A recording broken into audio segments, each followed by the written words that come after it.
आजकाल काय होतं ना, जिम मध्ये बहुतेक अशा जिम मध्ये जे बिगिनर लोक वर्कआउटला येतात ना, तर ते मोस्टली शूज वापरायचं किंवा शूज यूज करायचं अवॉइड करतात.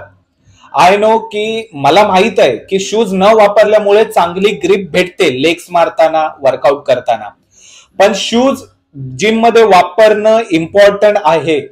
कारण ना, जिम मध्ये भरपूर जण वर्कआउट जे करत असतात, कोण चेस्ट मारत असतं, हेवी चेस्ट मारतात, कोणी बायसेप रॅकच्या इथे बायसेप मारत असेल, 5चा डंबेल असेल, 10चा असेल, कोणी शोल्डर मारत असेल, कोणी बायसेप कर्ल मारत असेल.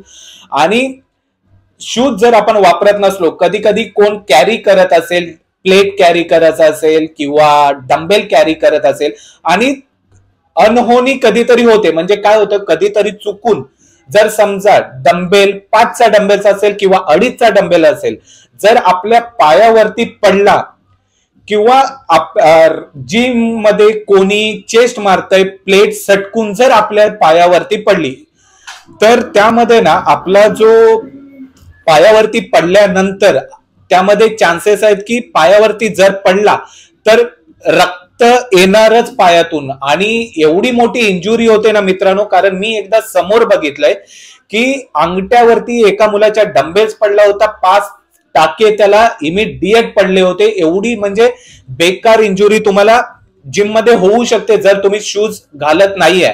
आणि जर त्याच जागी जर तुमचे शूज असतील, तुम्ही तुमच्या पायावरती समजा चुकून प्लेट पडली किंवा डंबेल पडला, शूज असल्यामुळे 50% तरी तुम्ही इंजुरी पासून सेफ होता. असं नाही की लागत नाही, तुम्हाला लागतं, पण जेवढी मोठी इंजुरी होणार आहे ना, त्याच्यापासून तुम्ही 50% तरी सेफ होता.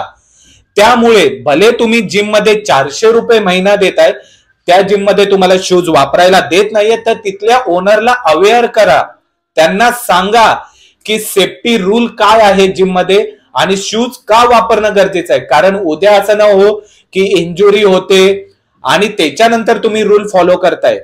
तर मित्रांनो, शूज जिम मध्ये वापरणं मस्ट आहे, इम्पॉर्टंट आहे.